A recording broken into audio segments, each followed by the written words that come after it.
With the first part of the fourth season of You drawing to a close, it's safe to say that it was relatively different to what we've come to expect from the show. With Joe in London and living under the alias of Professor Jonathan Moore, we saw him narrowly escape death in the closing moments of the first part. But with his survival came the knowledge of who the Eat the Rich killer was and who'd been blackmailing him. A short preview for part 2 was released following the end of episode 5. So I thought I'd break down and explain all that there was to take away from it, along with giving my theories and predictions to what I think could happen next. So let's get into it. Here is You Season 4 Part 2 trailer explained.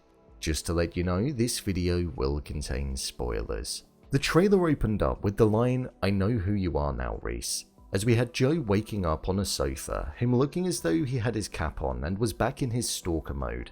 And another shot that had him standing opposite Rhys in a public environment. With there being police in the background and a crowd, it makes me think that this most likely has something to do with the fact that Rhys is running for the mayor of London. And Joe is there because he basically wants to let Rhys know that he's not one. This was then followed by 2 short shots in quick succession of what seemed like Joe and Rhys in a bit of a confrontation. However, it seemed as though Rhys was smiling as he was being pushed away, almost implying that he's taking enjoyment out of getting inside of Joel's head. Rhys is most probably comparing the both of them, when deep down Joe knows that he is different.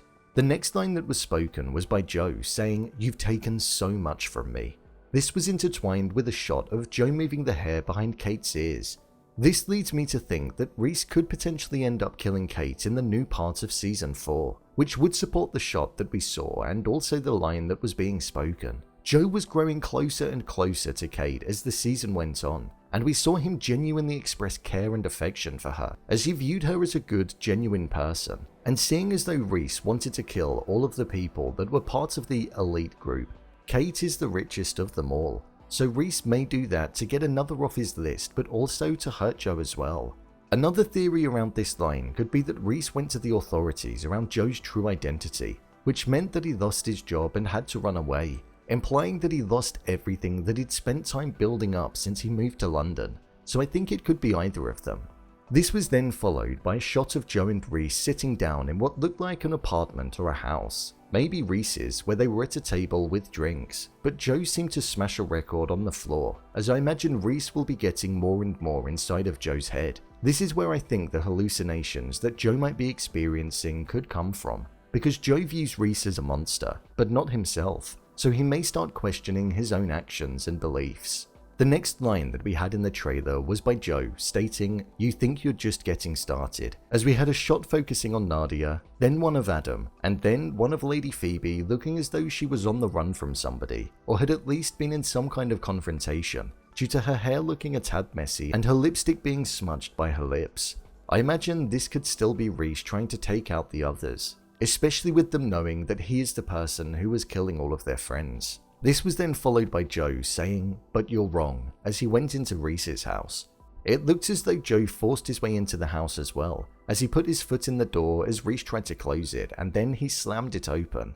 The next line was spoken by Joe again, and he said, "Because I'm going to stop you." So it looks as though Joe is going to have 2 options, either expose Rhys for being the killer that's been making the front page news, but risk Rhys then exposing Joe's true identity, which could also result in Joe going to prison, or he's going to have to do what he did before and become the Joe that we saw all throughout the previous 3 seasons and take him out. The only problem he'll most likely face will be the fact that Rhys is in the public eye, and with him running for mayor, there are most probably going to be eyes on him near on 24 hours a day. We then had a quick succession of shots as the score behind the trailer changed to dramatic music. It looked as though somebody's hand was being forced down onto a work table. The room was dark, so it makes me think one of 2 things. Somebody is having bad things done to them, or Joe is building his box that he likes to keep his victims in, and for the sake of the show, I hope it's the latter option. The next shot that we had was then of Nadia running in a fearful fashion down the street. There doesn't seem to be anybody after her specifically, so I feel she could have maybe witnessed Joe do something bad and she's now fearful of him. Almost like what we saw happen with Delilah in Season 2, but without the romance. There was then a close-up of Kate, which to me just shows us that she's going to be at the center of the season, in terms of being Joe's love interest, but there could also be a twist lying beneath her front too. She's the richest and the most powerful out of all of the elite, so she could have something sinister planned and could be double-crossing Joe, but that's something we'll just have to wait and see.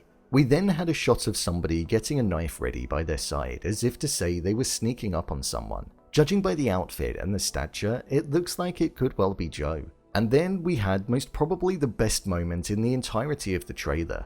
Victoria Pedretti's love was sat on a chair inside of the box that Joe had built. I don't see how this could be in the present day, or at least be real, because love is dead. There were all of the articles about her being the murderer, and we also saw her die in the finale of Season 3, so I feel this could be Joe having visions or some kind of hallucination due to the panicked state that he's going to be finding himself in. Maybe his past is going to catch up with him, and he's going to see her there. I'd love it if there was a moment where Beck, Candice, Love, and Delilah were all in there and he'd be facing all of the people that he ever cared for but ultimately harmed. That would be a powerful shot for sure. Then the final shot that we had in the trailer was of Rhys saying, "We'll see about that," when Joe mentioned how he was going to stop him, showing that the final part of the season is going to be a battle between Rhys and Joe, and I imagine only one will survive.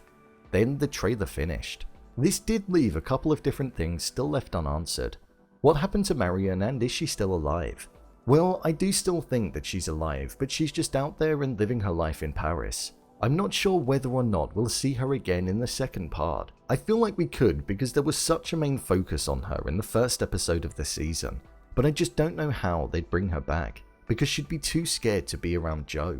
I think we're going to see this part of the season focus on Joe tapping into the mindset that he had before in the previous seasons, where he stalks the person he wants to find out everything about, is successful in doing so, and then takes them out. It's going to be difficult with Rhys as he's just as much of a threat as what Joe is, but I feel we'll see Joe potentially come out of it okay. I don't think he'll be able to stick around in London though. I think the perfect thing for him to do would be to go back to the States in Season 5, have one last venture where we'd witness his demise, and I think this ends with him being caught, or if they want to go for an arc of redemption, he could hand himself in. We've still got everything surrounding his son, his mother, Ellie is still out there, and Marianne is out there as well, so there are things that he cares about, things that he doesn't like, and also people that have dirt on him. So it's going to be an interesting final part of Season 4. Because there's no saying that his past won't come back to haunt him. I'm looking forward to seeing how this season's going to draw to a close and hopefully sets up a Season 5. So, there you have it, You Season 4 Part 2 trailer explained. If you want to see more videos such as endings explained, theories and predictions and character breakdowns, then click on the I button, or alternatively you can head over to my channel where you'll find them all. If you'd like to give me a show or movie that you'd like me to review, then head over to my Twitter, @brainpilot_, and tweet me what show or movie you'd like me to review next. And finally, if you'd like to see what I rate the latest movies that don't quite make the cut to getting a dedicated video, then head over to my Letterboxd profile. It's where I rate the latest releases in real time. What do you think is going to happen? Leave a comment down below, and don't forget to subscribe. I'll see you next time.